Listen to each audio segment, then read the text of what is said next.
समन्त चक्रवालेषु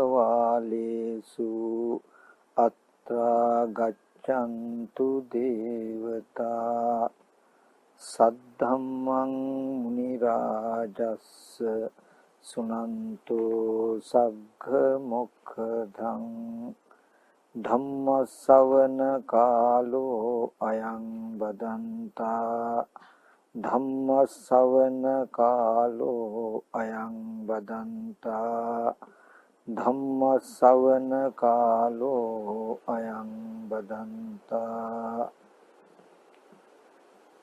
नमो तस्स भगवतो अरहतो सम्मा संबुद्दस्स नमो तस्स भगवतो अरहतो सम्मा संबुद्दस्स नमो तस्स भगवतो अरहतो सम्मा संबुद्दस्स।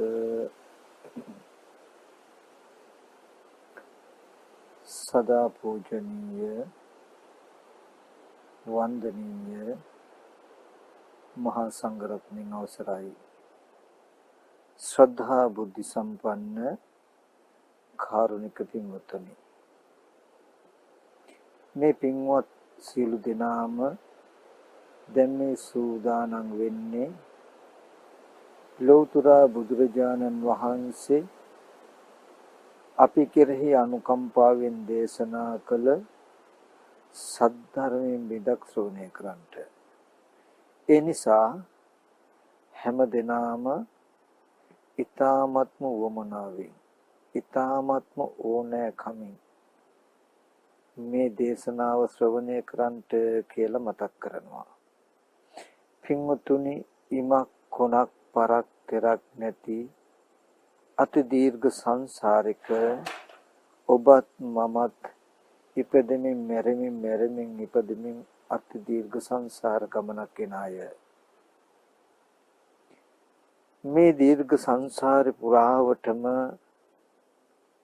ජීවිතයකට රැකවරණයක් හොයමින් ජීවිතයකට සැනසෙල්ලක් හොයමින් අපි හැම දිනෙකම ඉන්නේ. ඒත්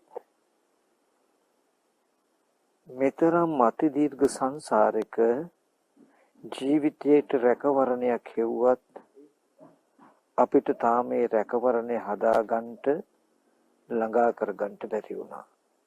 ජීවිතයකට රැකවරණයක් ආරක්ෂාවක් නියමාකාරව ලබා ගන්නෙ කොහොමද කියන කාරණාව පෙන්වලා දෙන්න තමයි ලෝතර බුදුරජාණන් වහන්සේලා ලෝකේ පහළ වෙන්නේ. ඉතින් මේ තරම් දීර්ඝ සංසාරික අපි ආවත් ඒ ලෝකයා කෙරෙහි අනුකම්පාවෙන් ලෝකෙ තුල පහළ වෙන ඒ ලෝතර බුදුරජාණන් වහන්සේලාගේ වචනය මේට පෙර මනාකොට අහලා ධාරණය කරගෙන ඒ තුලින් අපේ ජීවිතය හදා නොගත් එකේ ප්‍රතිවිපාකයක් තමයි තාම මේ දීර්ඝ සංසාරේ අපි මේ අත දුවන සැරිසරන බව. ඉතින් අද දවසේදී හරි අපිට බුද්ධිමත් වෙන්න පුළුවන් වුණොත් මේ බුද්ධ ශාසනය හරි අපිට බොහොම ආදරෙන් සෙනෙහසින් අසුරු කරන්න පුළුවන් වුණොත් මේ අති දීර්ඝ සංසාර දුක්ඛය මේ ජීවිතේදීම අවසන් කර ගන්න පුළුවන්. ඉතින් අද දවසේදී අපි හැමදෙනාම ලැබපු මනුස්ස ජීවිතي හිස් නොවන ඒකාන්තයෙන්ම බුදුරජාණන් වහන්සේ නමක් ලෝකේ පහළ වුණාම ඒ ශාසනයෙන් යම් කෙනෙක් වැඩක් ගත්තා කියන ඥානවන්ත ගණයට යන්න පුළුවන්. ඊට වටිනා දහම් කරුණු ටිකක් පැහැදිලි කරලා දෙන්න මම බලාපොරොත්තු වෙනවා. විශේෂයෙන්ම තථාගතයන් වහන්සේ පෙන්වපු පුබ්බේ අනුසුතේසු ධම්මේසු චක්කුං උදපාදි ඥානං උදපාදි පඤ්ඤා උදපාදි විඥා උදපාදි ආලෝක උදපාදි කියන කාරණාව පැහැදිලි කරලා දෙන්න උත්සාහවත් වෙනවා. ඒ තුල අපි හැම කෙනෙක්ම දන්න, අපි හැම කෙනෙක්ම හිතාගෙන ඉන්න වටපිටාවට වඩා අතිශය සියුම් වගේම ගැඹුරු දර්ශනාත්මක පැතිකඩක් තථාගතයන් වහන්සේ විවර කරනවා. ඊබඳු ධර්මයන් කෙරෙහි තියෙන අවබෝධයෙන් තමයි මේ සසර ඒමියත දුවන්ට සැරිසරන්ට වෙන අවිද්‍යා තණ්හා ආදී කෙලෙස්යන් ප්‍රහාණය වෙන්නේ දුරු වෙන්නේ. එතකොට බුදුරජාණන් වහන්සේ පෙන්වා වදාළේ පුබ්බේ අනුනුස්සුතේසු ධම්මේසු පෙර නොයසූ විරූ ධර්මයන් කෙරෙහි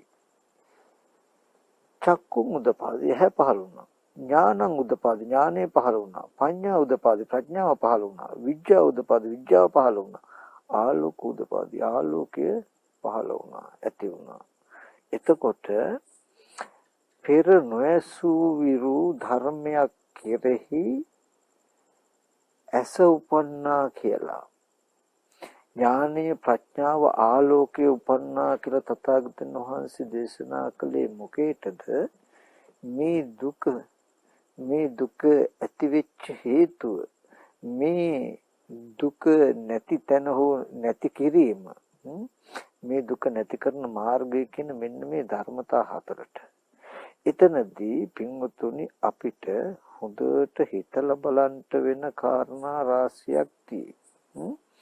ඒ තමයි තථාගතයන් වහන්සේ පෙන්වුවේ ආර්ය සත්‍ය හැටියට පෙර නොඇසූ විරු ධර්මයන් කෙරෙහි ඇස පහළ වුණා නොනස පහළ වුණා කියලා. එතකොට එතනදී දුක්ඛාර්ය සත්‍ය අපි අරගත්තොත් තථාගතයන් වහන්සේ පෙන්වුවේ ජාතිපි දුක්ඛ ජරාපි දුක්ඛ ව්‍යාධිපි දුක්ඛ මරණම්පි දුක්ඛං අපේ සංපයෝගෝ දුක්ඛෝ පියේ විපයෝගෝ දුක්ඛෝ යම් පිච්ඡන් නලබති තම්පි දුක්ඛං සංකිතේන පංච උපාදානස්කන්ධ දුක්ඛ. මේ පංච උපාදානස්කන්ධ දුක්ඛ මේ දුක් ටික විස්තර කරලා ඊට පස්සේ ඒ සියල්ල කැටි කරලා මේ සියලුම දුක් ටික තියෙන්නේ කොයිද? පංච උපාදානස්කන්ධ දුක්ඛ. පංච උපාදානස්කන්ධ දුක්ඛයි. පංච උපාදානස්කන්ධයකයි තියෙන්නේ කියන කාරණාව තථාගතයන් වහන්සේ පෙන්වා වදාළා. එතනදී අපි දන්නවා ඇත්තටම මේ දුක කියන එක ගත්තාම කෙනෙක් ඉපදෙනවා. ඉපදෙන නිසා තමයි ලෙඩ වෙන්නේ. ඒ නිසා තමයි මහලු වෙන්නේ. ඒ නිසා තමයි මරණයටපත් වෙන්නේ. ඒ වගේම ශෝක කිරීම, වැළපීම්, හැඬීම් ආදී නොයෙක් විදිහේ දුක් දුම්නස් විඳින්න වෙන්නේ කියලා අපි දන්නවා. හැබැයි අපි දන්න ටිකට වඩා ගොඩාක් ගැඹුරු අර්ථයක් මේ තුල තියෙනවා කියන කාරණාවක් පෙන්වනවා පුබ්බේ අනුසුතේසු ධම්මේසු කියන තැනකදී. එතකොට මේ පුබ්බේ අනුසුතේසු ධම්මේසු කියන වචනය අයිති වෙනවා බෝසතාණන් වහන්සේගේ බෝසත් ජීවිතයට පමණක් නෙමෙයි. පෙර සසරේදී ඉඳලා ලෝකෙ තුල තියෙන ධර්මතාවයන්ට වඩා අතිශය සියුම් අවබෝධාත්මක ධර්මයක් ආරම්භය නුවණ යෙදිච්ච බවක් තමයි ඒකෙන් පෙන්වන්නේ. ඒ වගේම තමයි මේ ලෝකෙ තුල මේ හැම සිද්ධියක්ම මේ දුක පිළිබඳව ලෝකෙ තුල විවරණය වෙන්නේ පින්වතුනි පුද්ගල භාවයක ඉඳලා.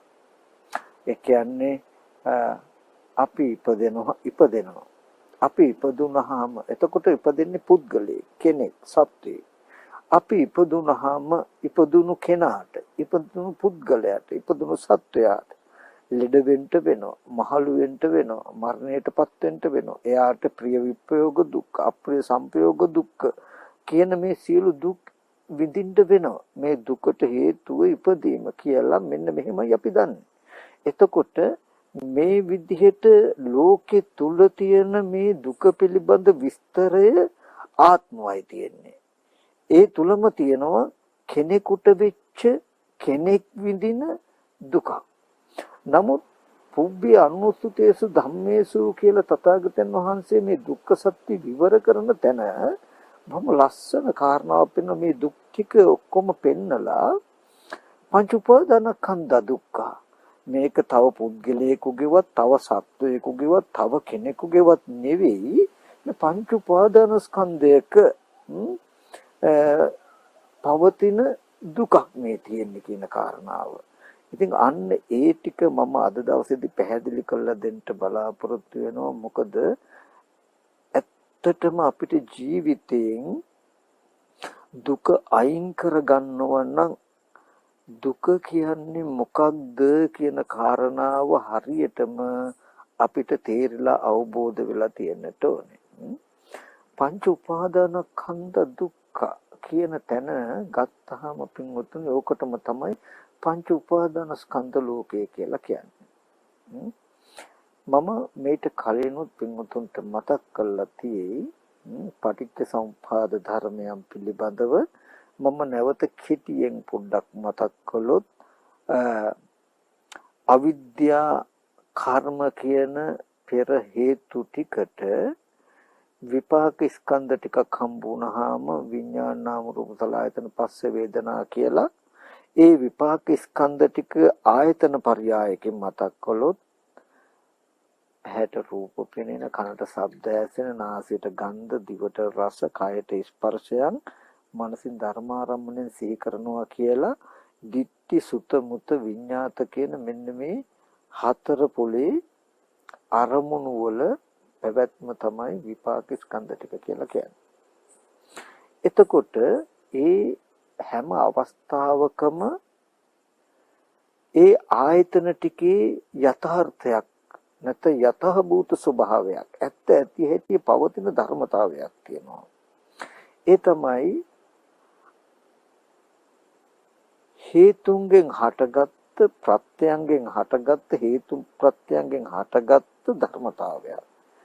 ඒ තුල සත්ව පුද්ගල ආත්ම නොවන අනාත්ම ලක්ෂණයක්. ඒ වගේම හොඳ නරක වශයෙන් බෙදන්න පුළුවන් කමක් නැති අපනිහිත ලක්ෂණයක්. උන් ඔය ආයතන ටිකේ තියෙනවා. එතකොට චක්කුං අනත්තා රූප අනත්තා සෝතං අනත්තා සද්ධා අනත්තා ගානං අනත්තා ගන්ධා අනත්තා කියලා මේ ආයතන ටික අනාත්ම ස්වභාවය අපනිහිත ස්වභාවය. ඒ කියන්නේ තව පැත්තකින් ගත්තොත්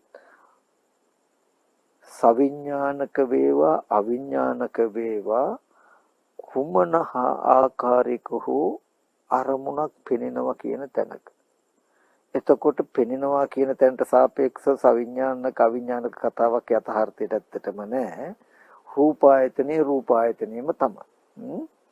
එතකොට අපි ඒ රූපායතනය ඇතුළට කෙලෙස් වශයෙන් ගියාමයි සවිඥානික රූප අවිඥානික රූප හොඳ රූප නරක රූප කියන කාරණාවක් ඇතිවලා තියෙන්නේ ඇති කරගන්නේ.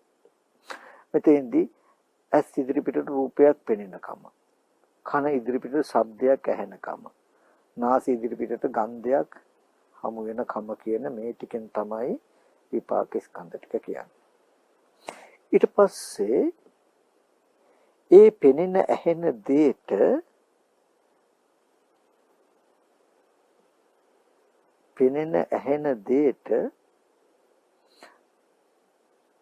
තණ්හා වශයෙන්, ditthi වශයෙන්, තෘෂ්ණා දෘෂ්ටි වශයෙන් ඊට අනුගතව අපි සිතින් කිරින් කරනවා.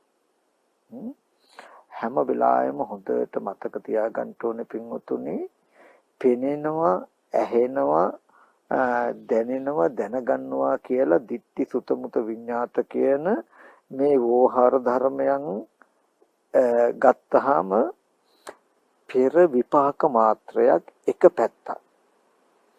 එතකොට ඒ ආරම්භය තෘෂ්ණා වශයෙන් හෝ ditthi වශයෙන් හෝ තෘෂ්ණා දෘෂ්ටි වශයෙන් හෝ යම් ආකාරයකට පෙනෙන ඇහෙන දෙයට අපි මොන විදිහකට හරි හිතන්න උත්සාහවත් වෙනවා නම් හිතනවා නම් ඒ දැන් වර්තමානයේ හිත හසුරවන ආකාරය පින්වතුනි වර්තමාන කර්මයක්, වර්තමාන කෙලෙසයක්. එතකොට මෙන්න මේ විපාක ස්කන්ධ ටිකට වර්තමාන තණ්හා වශයෙන්, ditthi වශයෙන් හිත හසුරවන එකට තමයි තණ්හා උපාදාන කියන කාරණා දෙක පෙන්වන්නේ. ඊට පස්සේ භවය කියලා කියන්නේ අර පෙනුණු දෙයට හිත හසුරපු ආකාරයයි කියන දෙකේම අත්දැකීම තමන්ට ඇති වෙච්ච තැන. තව පැත්තකින් ගත්තොත් පෙනෙන අරමුණ ආරම්භයා තමන්ට දැනුමක් ඇති වෙච්ච තැනට තමයි භවය කියලා කියන්නේ. තව පැත්තකින් ගත්තාම විඥානට්ඨිතියක්. විඥාණයට පවතින්න පුළුවන් අවස්ථාවක් වුණා. දැන් මේ රූපයට යමක් හිතුවහම සිහි කළාම, ශබ්දයට යමක් හිතුවහම සිහි කළාම ඒක හිතට නැවත නැවත සිහි කර කර විඥාණයට පවතින්න පුළුවන් වෙන කිසිම දෙයක් නැතත්. ඒක විඥානට්ඨිතියක් කියන්නේ සිතේට විඥාණයට පැවැත්මට කාරණාවක් වුණා. ඔන්න හොඳට බලන්ට පෙර අවිද්‍යා කර්මය කියන ටිකට විපාක ස්කන්ධ ටිකක් ඇති වෙලා විපාක ස්කන්ධ ටිකට වර්තමාන කෙලෙස් ටිකක් එකතු වුණාම ඒ සිද්ධාන්තයේම මුල් කරගෙන ඇති වෙච්ච අත්දැකීමක් තමයි පෙනෙන ඇහෙන දේ ආරම්භය දැනුමක් අපිට ඇති වෙච්ච හැටි. ඇහැට එපිටින් කනට එපිටින් තිබුණු අරමුණු ආරම්භය විස්තර විසින් දන්නා දැනුමක් අපිට එකතු වෙලා තියෙනවා. එහෙම දැනුමක් හදන්ට හේතු වෙච්ච ඒ ධර්මතා ටික අපිට දැනුම හදලා ඒ ධර්මය නිරුද්ධ වෙලා යනවා. ඒ ඇහැ නිරුද්ධ වෙනවා, රූපේ චක්කු විඥානේ නිරුද්ධ වෙනවා. ඒ හිතපු තණ්හා වශයෙන් හෝ ditthi වශයෙන් හිතුවාම හිතීමෙන් පස්සේ නිරුද්ධ වෙනවා. ඒ කන ශබ්දයේ සෝත විඥානේ නිරුද්ධ වෙනවා. ඒ අරබය යම් ආකාරයකට හිතුවාම ඒ හිතීමෙන් පස්සේ නිරුද්ධ වෙනවා. නමුත් ඒ පෙනෙන ඒ ඇහුණු දෙයට අපි හිතලා හිතපු විදිහට පෙනෙන ඇහෙන දේ දැනගත්තට පස්සේ ඒ දැනගත්ත දැනුම නැති වෙන්නේ දැන් දැනුම අපිට සිහිපත් කරන්න පුළුවන්. අන්න ඒ විදිහට දැනුම් සම්භාරයක් අපිට එකතු වෙන තැනට කියනවා පංච උපාදානස්කන්ධා උපචයං ගච්ඡති. පංච උපාදානස්කන්ධේ උපචයට යනවා කියලා. ඒ කියන්නේ ඇහැ එකතු වෙලා, රූපය එකතු වෙලා, චක්කු විඥානය එකතු වෙලා, කන එකතු වෙලා, ශබ්දය, සෝත විඥානය කියන මේ වගේ පෙනෙන ඇහෙන දේවල් අපිට දැනුමට එකතු වෙනවා. ඒකට කියනවා පංච උපාදානස්කන්ධ උපචයං ගච්ඡති. පංච උපාදානස්කන්ධේ රැස් වීමට යනවා. අන්නේ මේ පංච උපාදානස්කන්ධේ රැස් වෙනවා කියන තැනට තමයි භවය නැත්තම් ලෝකය කියලා කියන්නේ. අන්න එතනයි බුදුරජාණන් වහන්සේ පෙන්වුවේ මෙන්න මේ ජාති ජරා මරණ ශෝක පරිදේව යම්තාක් දුක් දුම්නස් ටිකක් අපිට තියෙයි නම් අපිට විඳින්න වෙයි නම් අපිට හම්බ වෙයි නම් මෙන්න මේ පංච උපාදානස්කන්ධයකයි මේ දුක් ටික තියෙන්නේ කියලා. ඒ කියන්නේ දැන් පින්වතුනි අපි පොතපතට සීමා වෙන්න අවශ්‍ය නැහැ. අපි සිහිපත් කරමු. ඔබ එක තැනක ඉන්නකොට බලන්ට පින්වතුනි ඔබට තමන්ගේ කුඩා කාලේ සිද්ධියක් වුණත් හිතලා සිහි කළා සතුටු වෙන්න හෝ දුක් වෙන්න පුළුවන්කම තියෙයි. ඒ වගේම තරුණ කාලේ සිද්ධිය සිහි කළා දුක් වෙන්න සතුටු වෙන්න තියෙයි. ඒ වගේම කැමැති කෙනෙක් අකමැති කෙනෙක් කුමන හෝ ආකාරයට ඔබේ ජීවිතයකට සතුටක් හෝ දුකක් හෝ කෙටියෙන් ගත්තාම ලාභ අලාභ යස ආයස නිന്ദා ප්‍රශංසා සැප දුක් කියන ධර්මතා 8න් ඕනම එකක් ලබා දෙන්න පුළුවන්කම තියෙන්නේ ඔන්න ඔය විඥානට්ඨිතියක් වෙච්ච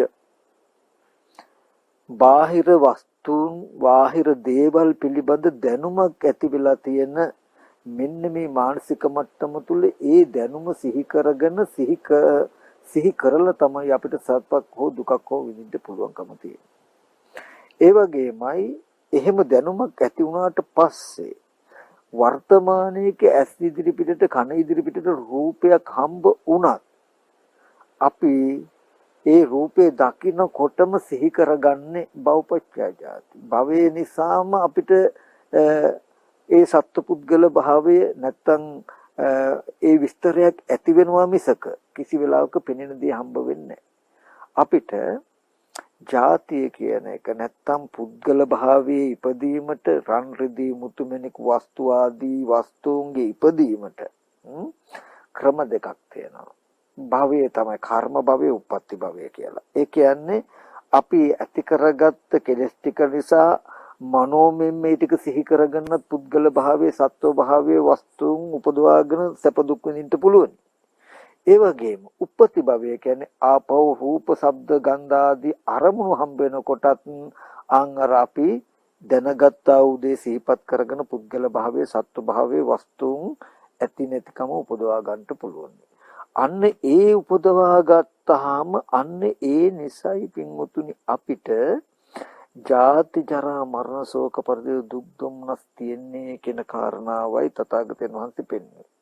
එතකොට පංච උපාදානස්කන්ධ දුක්ඛ කියනකොට තථාගතයන් වහන්සේ පෙන්නනවා මේ දුක පංච උපාදානස්කන්ධ දුක ඇති වෙච්ච ආකාරය තමයි පටිච්චසමුප්පාද සිද්ධියෙන් පෙන්වන්නේ.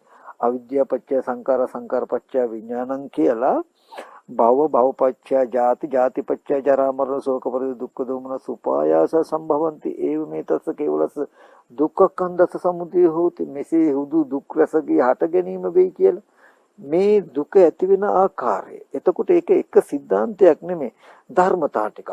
පෙර අවිද්‍යා කර්ම හේතුණා විපාක ස්කන්ධ ටිකක් හදන්න, විපාක ස්කන්ධ ටික හේතුණා තණ්හා උපාදාන කියන කෙලස් ටික යෙදෙන්න, කෙලස් ටික යෙදුණුකම විපාක ටිකට කෙලස් ටික යෙදුණුකම හේතුණා ලෝකය කියන එක නිර්මාණය කරන්න ඇතිකමට දැනුමක් හදන්න. ඒ ඇතිකමට හදාගත්ත දැනුම හේතු වුණා සත්ව පුද්ගල භාවයෙන් අරමුණු සිහි කර කර උපද්දව සිහි කරන්න උපද්දවන්න. ඒ සිහි කරන උපද්දවනකම හේතු වුණා හොඳ නරක විනිශ්චය කළා සැප දුක් විඳිනවා කියන කාරණාවට කියන ධර්මතාවයක් මේ තුල තියෙනවා. එතකොට මෙතනදී තව කාරණාවක් මට මතක් කරන්න ඕනකම තියෙනවා. මේ දුක කියන එක ඇත්තටම පිරිසිඳ දකින්න තාක්, එහෙම නැත්නම් දුක කියන එක පිරිසිඳ නොදැක්කොත් අපිට හැමදාම දුක් විඳින්න වෙයි. දුක කියන එක ඇත්තක් වෙයි. දුක කියන එක තියෙන එකක් වෙයි. යම් වෙලාවක දුක කියන එක පිරිසිඳ දකින්න ගියොත් තමයි දුක ඇති කරන තණ්හාවක් තියෙනවා නම් ඒකද දුරු වෙලා, ඒකද ප්‍රහාණය වෙලා දුක කියන එක නිරුද්ධ වෙන්නේ. මෙන්න මේ කාරණාව ගොඩක් වටිනවා පින්වතුනි. අපි ගොඩාක් දෙනෙක්ගේ අදහස දුකෙන් නිදහස් වෙන්න. ඒ කියන්නේ නිවන් දකින්න. ඒ කියන්නේ අම්මා තාත්තා දුව දරුවෝ නැති වෙලා ලෙඩ වෙලා එන එක දුක. එතකොට වටිනා දේවල්, වටිනා අය නැති වෙලා විනාශ වෙලා වීම නිසා ඇතිවීම දුක. එතකොට නිന്ദා පහස ඇනුම් බැනුම් අහන්න වෙනවා, මේක දුකක්. ඒ හින්දා මේ දුකෙන් අපිට නිදහස් වෙන්න තියෙන එකම තැන, එකම ක්‍රමය තමයි නිවන් දැක්කම කියලා අපි හිතාගෙන ඉන්නේ. ඒ හින්දා අපි කවුරුත් කැමති ඉක්මනට නිවනටපත් වෙන්න, ඉක්මනට නිවන් දකින්න. නිවන් දැක්කම මොකද මේ සියලු දුකෙන් අපි නිදහස් වෙන නිසා. නමුත් ඇත්තටම ඒකේ අනිත් පැත්ත වෙන්න ඕනේ. ඒ කියන්නේ දැන් මෙතනදී වෙලා තියෙන්නේ දුක කියන එක තියෙනවා. දුක කියන එක ඇත්තක්. හැබැයි දුක ඇත්ත වෙලා දුකෙන් තමන් පැනලා යන ක්‍රමයක් හොයනවා. නිදහස් වෙන ක්‍රමයක් හොයනවා. අම්මලා තාත්තලා දෙද වෙලා මහලු වෙලා මැරිලා ඒ දුක එනවා. මේ දුක් විඳින්න වෙන්නේ තමන් ඉන්නේ හින්දා. නිවන් දැක්කොත් තමන්ට මේ සියලු දුක් විඳින්න වෙන්නේ නැහැ. එතකොට දුක තියෙද්දි දුකෙන් බේරලා පැනලා යන්න ක්‍රමයක් අපි හොයනවා වගේ තැනක් මෙතන තියෙනවා. නමුත් ඒකම මේකේ අවිද්‍යාව. මෙතනදී දුක පිරිසිඳ දකින්න කියලා කියන්නේ දුක් විඳින්නත් කියන දෙකම නිරුද්ධ වෙන්නට ඕනේ. දුක විතරක් දුක තියෙද්දි පුද්ගලයෙක් පැනලා යාමුවත් නැත්තම් පුද්ගලයා නිරුද්ධ වෙන කමුවත් නෙමෙයි. දුක කියන එක පිරිසිඳ දකිනකොට විඳින්න දුකකුත් දුක් විඳින්නෙකුත් කියන දෙපැත්තම අතහැරෙන්න වෙනවා. අතහැරෙනවා. ඒක අපි උපමාවක් හැටියට බලමු. දැන් ඔබට මෙතන එක තැනක ඉඳලා ඔබට පුළුවන් තමන්ගේ දරුවා සිහි කළා පිටරටක නම් ඉන්නේ නැත්නම් ඉස්කෝලේ ගිහිල්ලා නම් අනේ දරුවට කරදරයක් වේද අනතුරක් වේද හිත ඔබට දුක් වෙන්න පුළුවන්. එහෙම නැත්නම් දෙමෝපිය සහෝදර ඥාතීන් නම් ඒ අය මැරිලා නම් මැරුණා අනේ ඒ අය ඉස්සර හිටියා ඉස්සර මෙහෙම උදව් කරෝ දැන් නෑනේ කියලා දුක් වෙන්න පුළුවන්. එතකොට මේ විදිහට අපිට දුක් විඳින්න පුළුවන්කම තියෙන දුක තියෙන හින්දා.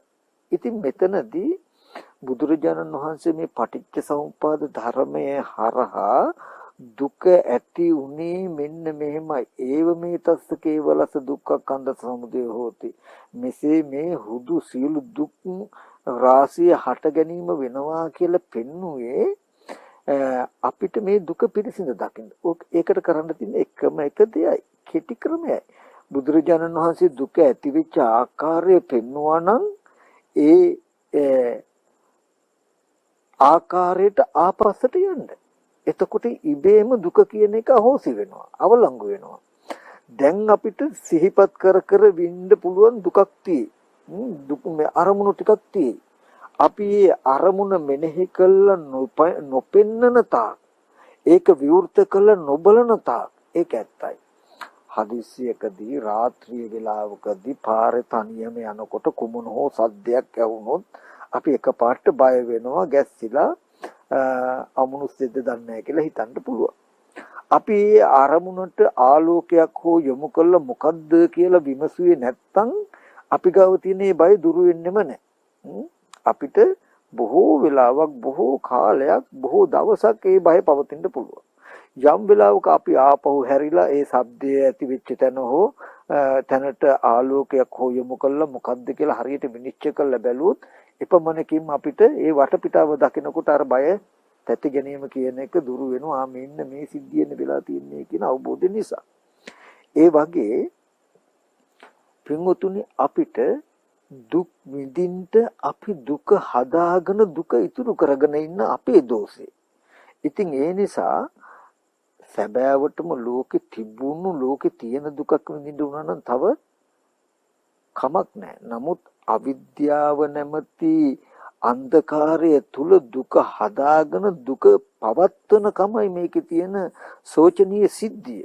ඒ සිද්ධියයි අපි හැම වෙලාවෙම උත්සාහවත් වෙන්නේ ලෝකෙට පෙන්වන්න මේක හදාගෙන දුක් විඳින්න දුක පවත්වන්නේ දුක ඉතුරු කරන්නේ තමන්මයි. තමන්ට බුද්ධිමත් වුණොත් තමන් ඇස්සෙත්තෙක් වුණොත් නුවණැත්තෙක් වුණොත් මේ හැදුණු ක්‍රමය පෙන්නලා දුක තමන් තුළ ඉතුරු කර නොගෙන දුකෙන් නිදහස් වෙන්න පුළුවන්. දුකෙන් විතරක් නෙවෙයි දුක් විඳින්නගෙනුත් නිදහස් වෙන්න පුළුවන් කියන කාරණාව අපි මතක් කළා. දැන් දරුවා ගැන සිහි කළා අපිට දුක් විඳින්න පුළුවන්. හැබැයි දුක් විඳින්න අපිට පුළුවන්කම තියෙන්නේ බාහිර දරුවෙක් ඉන්න නිසා. එහෙම නැත්නම් හිටපු නිසා. ඉන්න නිසා හිටපු නිසා හිටපු දරුවව හෝ ඉන්න දරුවව සිහි කළා වෙච්ච ලාභයක් හෝ අලාභයක් හෝ යසසක් ආයසන් නිന്ദා ප්‍රශංසාවක් සැප දුක කියන ධර්මතා අටෙන් එකක් ඊට ආරෝපණය කරගෙන සතුටු වෙන්න හෝ දුක් වෙන්න පුළුවන්. සතුටක් ඇති වුණොත් ඒ සැප නැතිවීමේ දුක විඳින්න වෙනවා. දුකක් විඳොත් දුක ලැබීමේ දුක වෙනවා. සැපයි දුකයි දෙකෙන්ම ඒ අරමුණක් සිහි කර ගැනීම නිසා යථාර්ථ වශයෙන් විඳලා තියෙන දුකක් අපි. හරි. එහෙනම් අපි දැන් මොකද්ද මෙතින්දි කට යුත්තේ? අපි මේ අරමුණ ලෙහෙලා විවෘත කළා පෙන්නුවේ නැත්තම් එහෙම නැත්තම් තාපිටින් දුක පිරිසිඳ දැක්කේ නැත්තම් දුක කියන එක ඇත්තක්ම වෙනවා. බුදුරජාණන් වහන්සේ දුක පිරිසිඳ දකින්ට සමුදය ප්‍රහාණය කරන්ට නිරෝධය සාක්ෂාත් කරන්ට ඒ කියන්නේ දුකේ නිරෝධය සාක්ෂාත් කරගන්නට කියලා කිව්වේ මොකක් නිසාද? ඔය නිසායි. දුක විමසීමකට ලක් කළොත් හොඳට ලෙහෙලා විසිරුවලා පෙන්වුවොත් දුක පිරිසිඳ දකිනකොට ඉබේම දුක ඇති කරන්න පුළුවන් තණ්හාව කෙලෙසියක් තියෙනවා. ඒක ප්‍රහාණය වෙනවා. ඒ විතරක් නෙවෙයි දුක කියන එක නිරුද්ධ වෙනවා. අන්තරාධාන වෙනවා. දුක් විඳින්න සිද්ධාන්තයක් ඉතුරු වෙන්නේ නැති වෙනවා. හරි. අපි බලමු පින්වත්තුනි දැන් දරුවා ලෙඩ වෙච්ච හෝ නැත්තම් දරුවා මරුණු දුක. එහෙම නැත්තම් දරුවා සිහි කළා අපිට දුක් විඳිනවා නම් ඒකේ ආරෝපණය කරගන්න ඕනම දෙයකට එහෙම පුළුවන්කමක් තියෙන්නේ දරුවෙක් බාහිර හිතිය නිසා හෝ ඉන්න නිසා. ඒ වගේම ඕනම වස්තුවක් තිබුණු නිසා හෝ තියෙන නිසා. දැන් අපි නුවණින් ඒ අරමුණ පිරිසිදු දකින්න හදනවා. අපි කියමු දරුවා කියලා සිහි වෙනකොටම වෙනදට වගේ සිහි වෙලා අනේ හිටපු දරුවා ඉන්න දරුවා කියලා ඇත්තම වෙලා එකපාරටම විලාප දෙන මට්ටමට නැත්තම් සිහි කරගත්ත අරමුණ පිළි අරගෙන ඒක වැළඳ ගන්න මට්ටමට යන්නේ නැතුව අපි සිහි ඇතුව නුවණ ඇතුව සිහි කරගත්ත අරමුණ නුවණින් මෙනෙහි කට යුතුයි. ලෞතර බුදුරජාණන් වහන්සේ නමක් ලෝකේ පහළ වෙන්නේ ඒ වගේම කල්යාණ මිත්‍ර ඇසුරෙන් සද්ධර්ම ශ්‍රවණය තුලින් ඔබට කියලා දෙන්නේ ඔය පණිවිඩය. මොකද්ද? අරමුණක් යමක් ඔබට සිහි වෙච්ච ගමම්ම මෙච්චර කාලයක් කලේ ඒ සිහි වෙච්ච අරමුණ තුල නැවත සසරට හේතු වෙන විදිහට එක්ක රාග දේශ මොහ හදා ගන්නවා, දුක ඇති කරන හේතුව හදා ගන්නවා, ඒ වගේම ජරා මරණ දුකත් විඳිනවා. දුකයි දුක්ඛ සමුදය කියන දෙක හදා ගන්නවා. එහෙම කරන්නේ නැතුව මෙන්න මේ විදිහට කරන්න කියන කාරණාව පෙන්වන්නයි. ඒ සද්ධර්ම ශ්‍රවණය තුලින් කල්යාණ මිත්‍ර ඇසුරෙන් නැත්තම් ලෞතර බුදුරජාණන් වහන්සේලා පහළ වෙන්නේ මේ පණිවිඩය කියලා දෙන්නමයි. ධර්මය ශ්‍රවණය කරනවා කියන එකේ අර්ථයම ඕක. එතකොට දැන් දරුවා සිහි වුණාම අන්න කල්යාණ මිත්‍ර ඇසුරෙන් සද්ධර්ම ශ්‍රවණයෙන් ඉගෙන ගන්න ලැබුණා. අරමුණක් සිහි වෙච්ච ගමම්ම වෙනද වගේ ඒකට ප්‍රතික්‍රියා දක්වන්නේ නැතුව ඒක හොඳට නුවණින් විමසන්ට කියලා. ඊට පස්සේ Taman සිහිපත් කරනවා දරුවා කියලා මට හිතට සිහි කරන්න පුළුවන් කමක් හැදුනා. ඇති වෙලා තියෙනවා. ඇත්තටම දරුවා කියලා සිහි කරන්න පුළුවන්කම ඇති උනේ කොහොමද කියලා Taman හොඳට ටිකක් හිතනවා. හිතුවාම Tamanට නුවණින් බලනවා මම දරුවෙක් හිටියා දරුවා ඉන්නවා කියලා යම් රූපයක් දිහා බලාගෙන රූපයකට හිත නැඹුරු කළා යොමු කළා මම හැමදාම හිතුවා හැමදාම ආදරය කළා හැමදාම ඒ කෙනාට කරදරයක් වුණා කියලා දුක් විඳා. ඇත්තට මම එහෙම සතුටු වෙච්ච දුක් වෙච්ච ඒ රූපේ ස්වභාවය මොකද්ද? හොඳට පෙන්නනවා. ඇත්තටම එහෙම තිබුණ රූපයක් තියෙනවා නම් කෙස් ලොම් නිය දත් සම්මස්නහර කියලා එකින් එකට හිමින් ඊටමත් වේගිනුත් නෙමෙයි ඊටමත් හිමිනුත් නෙමෙයි අර්ථය වැටෙන විදිහට Taman ටිකක් හිමින් හිතනවා. හිතුවාම Tamanට හම්බ වෙනවා කලාප වශයෙන් කොට්ටාස වශයෙන් නිමිති වශයෙන් ගන්න පුළුවන් ලකුණු 32ක්. කේස්ලොම් නිද සම්මස් කියලා පටවි ස්වභාවයෙන් යුක්ත කොටස් 20කුත් පිත්තෙන් සරව කියලා ආපෝ ස්වභාවයෙන් යුක්ත 12කුත්. ඊට පස්සේ මේ හැම කොටසක්ම හැදෙන්නේ කනබුන ආහාරයෙන් නේද කියලා හිතන්න පුළුවන්. මෙන්න මෙබඳු රූපයක හැඩසටහනක් නේද ඇස් ඉදිරි පිටට ආවේ පෙනුනේ. ඒ පෙනෙන රූපයට මේ මගේ පුතා මේ මගේ දරුවා මේ මගේ එකම දරුවා මගේ දරුවා මම මෙහෙම හදාගන්න ඕන කියලා. ඔකට කියනවා චිත්ත වීදි අනුබන්ධන චිත්ත වීදි කියලා 100,000 වාරයක් වුණත් අරමුණක් අරඹය හිත මෙහෙවන්න පුළුවන්. එතකොට ඒ විදිහට හිතන වාරයක් ගානේ ඒ රූපේ මෙහෙම කෙනෙක් ඒ රූපේ මේ වගේ දෙයක් කියන එකෙන් හිත දැනුවත් වෙනවා.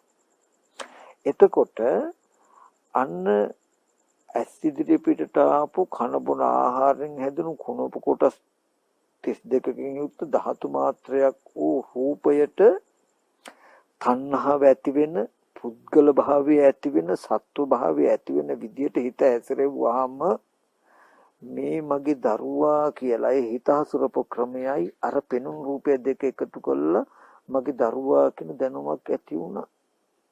ඒ දැනුම නේද මේ සිහි කරන්නේ හිතෙන් කියලා Tamanට බලන්න පුළුවන්. එතකොට හොඳට එයාට කාලයක් යන නුවණින Taman එහෙම සිහි කරනකොටත් Tamanට දරුවා කියලා සිහි කරන්න පුළුවන්.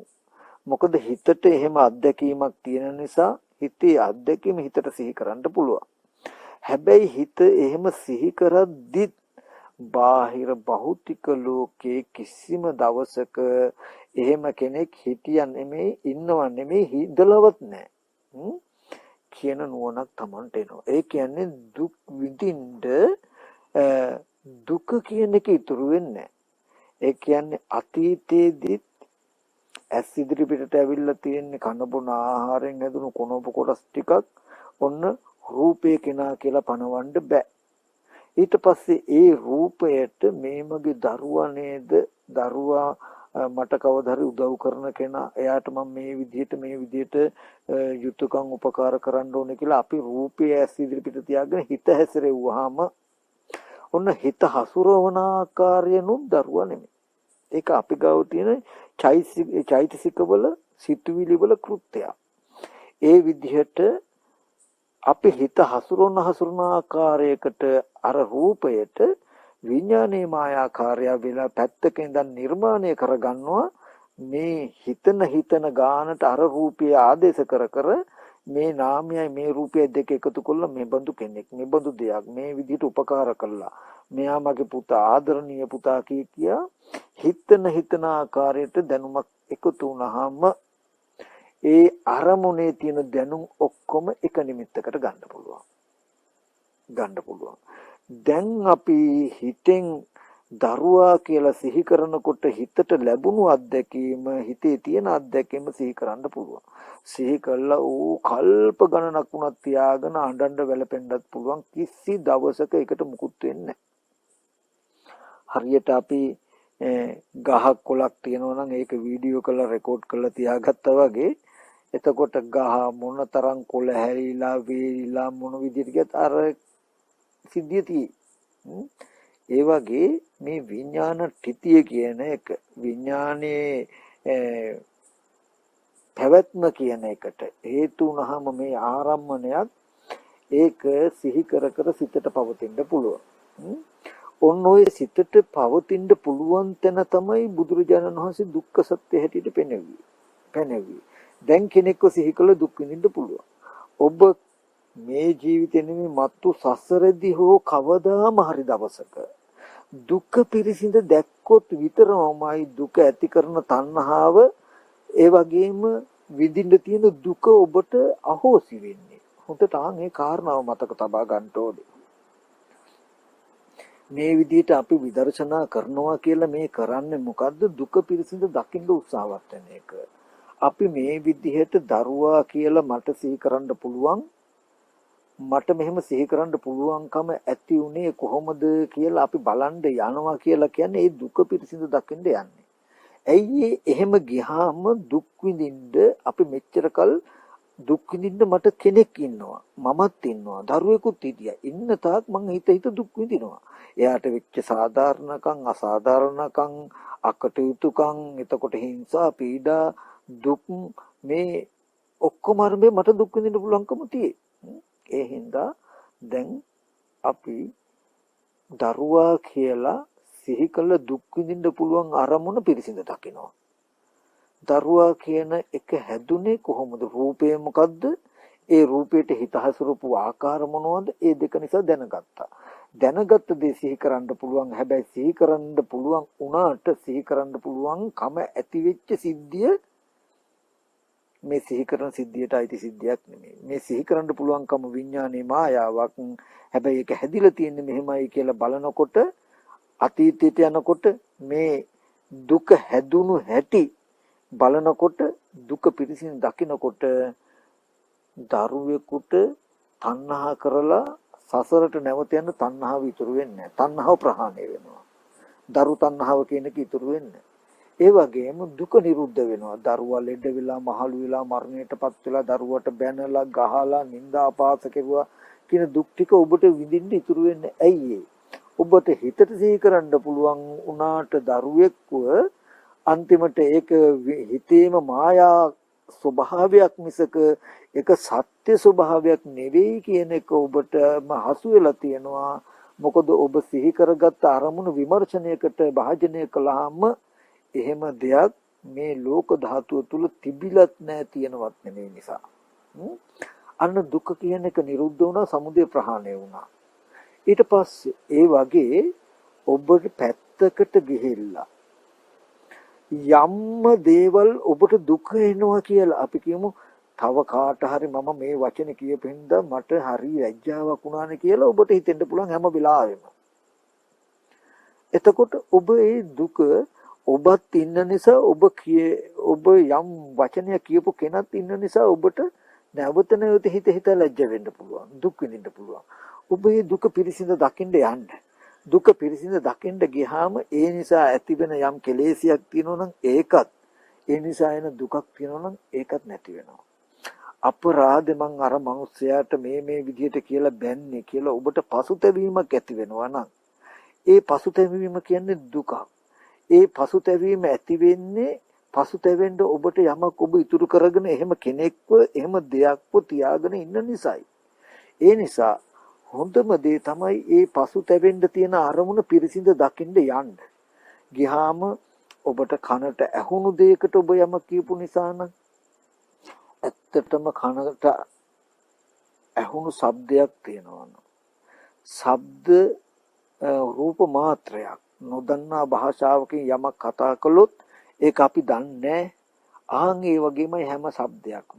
ඒ શબ્දය ඇහෙනකොට ඒ શબ્දයට මේ විදිහට මේ වචන වලින් මට මේ මිනිස්සයා බයිනව නේද කියලා අපි හිත හැසිරෙව්වහම අපි හිත හසුරපුකමයි ඒ සද්දේ දෙකම එකතු වෙලා බැනුමක සද්දයක් ඇහෙනවා. ඊට පස්සේ බැනුමක සද්දයක් හදාගෙන මට බැන්න නේද කියලා දෙවනුවට අපිත් වචනයක් කතා කරනවා. මෙහෙම නේද බැනුමක් හදාගෙන බැනුමකට දුක් වෙලා තියෙන්නේ බැනුමකට බැනලා තියෙන්නේ නේද කියන කාරණාව දකිනකොට බැන්නා කියන එක සිහි කරන්න පුළුවන් මට හිතට. හැබැයි ඒක ඇති වෙච්ච හැටි බැලුවොත් මට දුක් විඳ බැනුම කියන එකක් ඉතුරු වෙන්නේ නැහැ. එතකොට තවත් ඒක විමර්ශනය කරන්න පුළුවන්. යම් කිසි කෙනෙක් එතන බැනුමක් නොවි ශුන්්‍යත ශබ්ද මාත්‍රයක් හැටියට ශබ්ද මාත්‍රයකට බැනුමක් වෙන ආකාරයකට තමන් හිත මෙහෙවල බැනුමක් හදාගත්තා කියලා බලන්න පුළුවන්. ඔන්න ඒක ආකාරය. තව පැත්තකින් ගත්තාම එතන කන බොන ආහාරයෙන් හැදුණු කෙස්ලුම් නියද සම්මස්නහර කියන කුණප කොටස් ටිකෙන් යුක්ත රූපේ මලමිණියක් වගේ ඒ රූපයට බයින්න බෑ. එහෙමනම් යම් වෙලාවක පටිඝ සම්ප්‍රයුක්ත නැත්තම් අමනාපය හා යෙදුණු සිතක් උපන්නාම ඒ සිත නිසා වචනය කතා කළාම ඒ සිත නිරුද්ධ වෙනකොට මේ කතා කරපු වචන නිරුද්ධ වෙනවා. එතකොට වෙන සිතක් දැන් ඉපදිලා ඇති. කුසල් සිතක් වෙන්නත් පුළුවන්, විපාක සිතක් වෙන්නත් පුළුවන්. අර සිත නිසා ද්වේෂ සහගත සිත නිසා යම් වචනයක් කිව්වා නම් ඒ සිත නිරුද්ධ වෙනකොට මේ වචනේ නිරුද්ධ වෙනවා මිසක ඒ වචනය කොහෙවත් තියෙන්නෙත් නැහැ. ඒ වචනය කියපු එකම හිතක් තියෙන්නෙත් නැහැ. එතකොට දැනපු පුද්ගලයා නාම කයින්වත් රූප කයින්වත් දෙකින් එකකින්වත් මේ වෙලාවේදී යාට දකින්න හම්බ වෙන්නේ අන්න එතකොටත් අර අමනාපයේ අකමැත්ත බැනපුකම කියන අරමුණ තමන්ට නිරුද්ධ වෙලා යනවා දුර වෙලා යනවා. ඒකට දුක් විඳින්න වෙන්නේ මේ වගේ මට මෙතනදී පෙන්වන්න ඕනෙකම තිබ්බේ පුබ්බේ අනුසුතේසු ධම්මේසු කියන එකෙන් එක කාරණාවක්. පෙර නොයසු විරු ධර්මයක් කියලා තථාගතයන් වහන්සේ පෙන්වුවේ ලෝකේ අපි දුක් විඳින්නේ දුක හදාගෙන දුක පවත්වමින් කියන එක පෙන්වන්නයි. ඒක තමයි තථාගතයන් වහන්සේ දැක්කේ. ඒ කියන්නේ ලෝකේ තුල සිද්ධිය තමයි තමන්ගේ උත්සාහයක් නැතත් තමන්ට ඉබේම දුක පහළ වෙලා ඒ දුක තියෙනවා. ඒ දුකට තමන්ව පතිත වෙලා තමන්ට දුක් විඳින්නෙක් වෙන්න වෙලා වගේ තැනකින් තමයි තියෙන්නේ. තමන්ට කිසිවක් කරන්න කියන්න බෑ. ලෝකයේ අතේ තමයි තමන්ව දුකින් මිදීම තියෙන්නේ. වගේ තැනකින් තමයි ලෝකෙ තුල දර්ශනය තියෙන්නේ. ඒ වගේම ඒ දුක කියන එක තමන්ටත් ඒ වගේම අනිත් අයටත් වෙච්ච වෙන දෙයක් හැටියට ආත්මීව. නමුත් බුදුරජාණන් වහන්සේ මෙතනදී දුක කියන එක පුද්ගලයෙක්ගේවත් කෙනෙක්ගේවත් නෙමෙයි, දුක කියන එක හේතු ප්‍රත්‍යයයි කියලා ඒක පෙන්වන හොඳට පටිච්ච සමුප්පාද ධර්මයක් කරා දුක කියන එක ඇති උනේ මෙහෙමයි. කර්ම විපාක කෙලෙස් කියන කාරණාවක් නිසා දුක් වූ ලෝකේ හැදුන හැටි. දැන් හැදුණු දේ සිහිපත් කර කර දුක් විඳින හැටි. භවපච්චය ජාති ජාතිපච්චය ජරා මරණ කියන්නේ දුක පවත්වන තැන. එතකොට අවිද්‍යා කර්මයට විපාක ටිකක් හැදිලා විපාක ටිකට කෙලස් ටික යෙදිලා භවය හැදුනා කියන එකෙන් පෙන්වන්නේ දුක හදාගත්ත හැටි. භවපච්චය ජාති කියලා ජාතිපච්චය ජරා මරණ හදාගත්ත දුක පරිසංකල තියාගෙන ඒක ඇත්ත කරගෙන අවස්ථාවට දුක් විඳ විඳ නැවත නැවත ආරක්ෂා කරලා තියාගන්න එකට තමයි ජාති ජරා මරණ කියලා කියන්නේ. ඉතින් අපිට දුක එපා නම් දුක ඕන නැත්තම් දුක් විඳින එක ඉවත් වෙන්න ඕන නම් එක දෙයයි කරන්න තියෙන්නේ. දුක ඉතුරු කරගන්න එපා. දුක පවත්වන්න එපා. දුක පිළිගන්න එපා. දුක විද්වංශනය කරන්න. දුක නිරුද්ධ කරන්න. දුක ඇති කරන තණ්හාවක් තියෙන. දරු තණ්හාව වෙන්න පුළුවන්, රන් රිදී මිල මුදල් වලට තියෙන තණ්හාවක් තියෙනවනම් ඒ තණ්හාව තියෙන්නේ රන් රිදී මිල මුදල් තියෙන නිසා. දුවා දරුවන්ට තණ්හාව තියෙන දුවා දරුවෝ ඉන්න නිසා. එතකොට සසර නැවත යන්න තියෙන තණ්හාව හැදෙන්නේ. ඒ වගේම දුවා දරුවෝ නිසා රන් රිදී මුතු මැණික් ඉඩ කඩන් නිසා එන දුකක් තියෙනවනේ ඒ දුක විඳින්න වෙන්නේ. ඒවට තණ්හාව ඇති වෙන්නේ ඔබ දුක තියාගෙන ඉන්න හින්දායි. තණ්හාව ඇති වෙන අරමුණු තියාගෙන ඉන්න හින්දායි. එහෙම තියාගන්න පුළුවන් උනේ තියාගත්තේ ඒක පිරිසිඳ දැක්කේ නැති නිසායි, පිරිසිඳ දකින්න උත්සාහවත් නොවුණු නිසායි. ඒ නිසා අද දවසේදී බොහෝම කල්යාණ මිත්‍ර භාවයෙන් ඔබට මට යමක් මතක් කරන්න පුළුවන්. ඒ කාන්තෙන්ම මේ උපායෙන් සියලු දුක් සහගත භවයෙන් ඔබට ඈතර වෙන්න පුළුවන්. නිවන කියලා කියන්නේ දුක තියෙද්දී Taman නිවන කෙනෙක්කටපත් වෙනවා නෙමෙයි. දුක පිරිසිඳ දැක්කහම දුක ඇති කරපු හේතුව නැති වෙලා දුක නිරුද්ධ වීමම නිවන. දුකේ නිරෝධය නිවනයි කියලා දකින්න.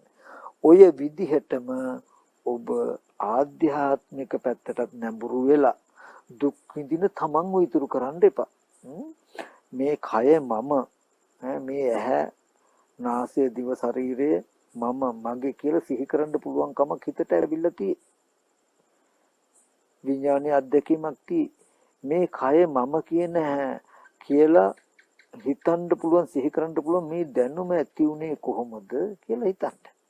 යම් දවසක ඇස් ඉදිරිපිට කණ්ණාඩි ඉදිරිපිටට හෝ වේවා, මේ ශරීරය දිහා බලාගෙන හෝ වේවා, මේ මම කියලා, මේ මගේ කියලා, මේ මගේ ආත්මය කියලා අපි හිත හැසිරෙව්වහම අපි හිත හසුරුපු ආකාරයත් මේ රූපයත් දෙකම එකට එකතු කරලා මේ රූපේ මම කියලා දැනුමක් ඇති කරගන්නවා. ඒකනේ ඒ දැනුම සිහිපත් කරගන්න එක තමයි කණ්ණාඩි ඉස්සරහට ගියත් ටක් ගාලා ඒ රූපේ දකිනකොටම අර දැනුම සිහිපත් කරගන්නවා. පත්තරයක තිබුණත් අර රූපේ දකිනකොටම අර දැනුම සිහිපත් කරගන්නවා. වීඩියෝ පටියක් දකිනකොට අර රූපේ දකිනකොටම අර දැනුම සිහිපත් කරනවා. දැන් අපි දන්නේ නැත්තම් මේ හදාගත්ත දේ වමාරලා කනව නැත්තම් සිහිපත් කරගන්නව නේද? භවපච්චය ජාති නේද? භව වෙලා තියෙන කාරණාවම නැගිටිනව නේද කියලා දන්නේ නැති වුණාම කඩදාසි රූපෙටත් මගේ රූපේ කියනවා.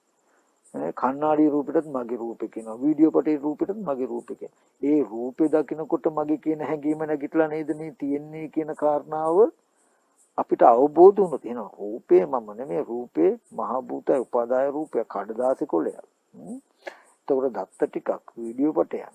ඒක දකිනකොට මෙහෙම අදහසක් ඇති වුණා නේද කියන නුවණ ඇති වුණොත් ඒ බඳු නුවණ මත සම්පූර්ණ ලෝකෙම මිදෙනවා. ජරා මරණ සීල දුකෙන් නිදහස් වෙන්න ඒ උපාය ඔබට උපායක්ම වෙනවා. ඒ නිසා පින්වතුන්ට මට මේ අවස්ථාවේදී හොඳට මතක් කරලා දෙන්න තියෙන්නේ පැහැදිලි කරන්න ඕනෙකම තිබුණේ දුක විඳින්න උනේ අනන්ත සංසාරේදී දුක කියන එක නැති කරගන්න අපි දන්නේ නැති හින්දායි දුක නිරුද්ධ කරගන්න දන්නේ නැති හින්දායි දුක නිරුද්ධ කරන උපාය අහගන්න උපාය කියලා දෙන්න කෙනෙක් නැති හින්දායි ලෞතර බුදුරජාණන් වහන්සේ දේශනා කළේ දුක නැති කරන්න පුළුවන් එකක් දුක නිරුද්ධ කරන්න පුළුවන් එකක් ඒක කරන්න පුළුවන් දුක පිරිසිඳ දැකලා දුක ඇති කරන තණ්හාවත් නැති කළා දුක කියන එක නිරුද්ධ කරන්න පුළුවන් එකක් කියන පණිවිඩය කියලා දෙන්නයි මේ ආවේ. ඉතින් එහෙම තියෙද්දි වෙන අමුතු නිවන් දකින්නවා කියන එකක් හොයන්න එපා හිතන්න එපා දුක කියන එක පිළිගන්න එපා දුක කියන එක තබා ගන්න එපා දුක කියන එක පිළිගත්තොත් දුක කියන එක තබා ගත්තොත් දුක පිළිගත්ත නිසා තබා ගත්ත නිසා අපිට හැමදාම දුක් විඳින්න වෙයි. ඉතින් ඔබට දුක එපා නම් දුක අකමැති නම් දුක අයින් කරගන්න ඕනේ නම් ඔබ දුක නිරුද්ධ කරන්න. දුක පිළිගන්න එපා. දුක අයින් කරන්න. ඒකට තියෙන එකම ක්‍රමය දුක පිරිසිදු දකින්න. ඔබට යම් දුකක් එන දැනුමක් තියෙනන් සිහි වෙන හිතට ඒ සිහි වෙන දැනුම සිහි කරන්න පුළුවන්කම ඇති උනේ කොහොමද? ඒ ඇති වෙච්ච තැනක තිබුණා නම් තිබුණේ තියෙනවා නම් තියෙන්නේ මොනවද කියන ටික පෙන්වන්න. ඇති උනේ කොහොමද? ඒ ක්‍රමය තමයි පටිච්චසමුප්පාද සිද්ධිය. එහෙම ඇති වෙච්ච තැනක තිබුණා නම් තිබුණේ තියෙනවා නම් තියෙන්නේ මොන වගේ ධර්මතාවයක්ද කියන ටික පෙන්වන්න. අන්න ඒ ටික පෙන්වනකොට කිසිදු වෙහෙසක් කිසිදු ගැටලුවක් අපහසුයක් නැතුව දුක කියන එක දුක වෙලා යයි. එහෙනම් පින්වතුනි අද දවසේදී මම මේ පෙන්නපු දහම් කරුණු ටික හොඳට අහලා හොඳට නුවණින් මෙනෙහි කරන්න ජීවිතින් දුක කියන එක නොරැඳී සම්පූර්ණ නිරුද්ධ වෙලා යයි. ඒ විදිහට මෙනෙහි කිරීමට උපකාර පිණිස චිත්ත සමතයක් ආනාපාන සතිය බුදු ගුණ අසුවේ මරණ ආදී චිත්ත සමතය ඇති වෙන කමටහනකුත් වඩන්ඩ ඒ වගේම ඒ චිත්ත සමාධිය ඇති කර ගැනීමට උපකාර පිණිස කායික වාචික සංවරයක් ඇති කරගන්න සුදුසු පරිදි සීලයක පිළිපදලා චිත්ත ඒකග්‍රතාවයක් ඇති කරගන්න උත්සාහවත් වෙමින් තමන්ට දුක් විඳින්න තියෙන අරමුණු එකින් එක සිහිපත් කර පිරිසුදු කරන්න. අන්න එතකොට දුක කියන එක නිරුද්ධ වෙලා දුකේ නිරෝධය ඔබට මේ ජීවිතයේ විදීම සාක්ෂාත් කරගන්න පුළුවන්. ඒ සඳහා මේ දේශනාව හේතුපොනිස්සියම වේවා කියලා තාසෙන්සනේ කරනවා. අපි එහෙනම් පින් අනුමෝදන් කටයුතු තැන් වලට පින් අනුමෝදන් කරමු. විශේෂයෙන්ම අද මේ දේශනාව තුළින් ජනිත වෙච්ච සියලුම කුසල ධර්මයන් ලෝක්‍ය සම්බුද්ධ ශාසනයත් මෙහා විහාරස්ථානයත් අධිග්‍රහිත ශාසන මාමුකිෂ්ඨකාරක සීල දෙවියෝ මේ පින් අනුමෝදන් වෙත්වා දෙවියන් දිවිසුරු වඩා වර්ධනය කරගනිමින් දිව්‍යෝත්පතන බෝධිකින් උතුම් වෙන සැනසෙත්වා කියන අදහසින් අපි දෙවියන්ට පින් අනුමෝදන් කරමු. ආකාසට්ටා ච බුම්මට්ටා දේවා නාග මහිද්దికා පුඤ්ඤන්තං අනුමෝදිත්වා චිරන් රැක්කන්තු බුද්ධ ශාසනං ආකාසට්ටා ච බුම්මට්ටා දේවා නාග මහිද්దికා පුඤ්ඤන්තං අනුමෝදිත්වා චිරන් රැක්කන්තු බුද්ධ ශාවකං ආකාසට්ටා ච බුම්මට්ටා දේවා නාග මහිද්దికා පුඤ්ඤන්තං අනුමෝදිත්වා භෝදයන්තු සම්පදං. ඒ වගේම ලෝකයා කෙරෙහි ලෝකයාගේ සතර දුක් නිවෙන සද්ධර්මයෙන් විදක් ලෝකෙට ප්‍රකාශ කිරීම සඳහා දේශනා කරන ලද මේ දේශනාවේ විශේෂ දායකත්වයේ ධර්මයෙන් අනුග්‍රහය දක්වනවා. විශේෂයෙන්ම ඒ කල්යාණ මිත්‍ර විශේෂඥ වෛද්‍ය හෙළරුවන් පසන් කුමාර මහතා, ඒ වගේම නිරංජලා සරෝජිනී මහත්මිය, ලුතිනන් රාංශක පුතුණුවන්, ඒ වගේම විවාහ සේසර පුතුණුවන් ඇතුළු පවුලේ සියලු දෙනාම ඉතින් සත්භාවයෙන් මේ ධර්ම දේශනාව සඳහා අනුග්‍රහය දක්වුවේ කුසල ධර්මයේ හේතු කරගෙන ඒ පින්වත් දෙපළගේ වර්ග પરම්පරාගත මියගේ ඥාතින්ද ඒ වගේම මේ දේශනාව සඳහා දේශනාවට සවන් යොමු කළ සීල දෙනාගේ මේගේ ඥාතින් ඒ වගේම බෞද්ධ මාධ්‍යාලයෙන් නිර්මාතෘ අපේ ධර්ණාගම කුසල ධම්මා ස්වාමීන් වහන්සේ ඇතුළු මේගේ ඥාතින් සිහිපත් කරලා ඒ සීල දෙනාට මේ පින් අනුමෝදන් කරනවා අනුමෝදන් වෙත්වා කියලා කවුරු සාදු නාදයෙන් පින් අනුමෝදන් කරන්ට ඒ වගේම ඒ එළරුවන් මහත්මත් නිරංජන සර්ජි මහත්මිය ඇතුළු ඒ දුවා දරුවෝ ඇතුළු ඒ පවුලේ සීල දෙනාටත් ඒ වගේ මේ දේශනාව ශ්‍රවණය කළ සියලු දෙනාටත් සසර වසනාතුරුම ඒ පාප මිත්‍ර සේවනයක් අසත්පුරුෂ ඇසුරක් හමු නොවි බුදුපසේ බුදුමහරහතන් වහන්සේලා නිවී සැනසී පැමිණ වැඩවදාලා උතුම් වජරාමර නිර්වාණ සම්පත්තිය සාක්ෂාත් කරගන්නට මේ සියලුම දෙනාට මෙම කුසල ධර්මයන් උතුම් නිවන් පිණිස පාරමිතාවක් වේවා කියලා ආශිර්වාද කරනවා හැම දිනාටම තෙරුවන් සරණයි.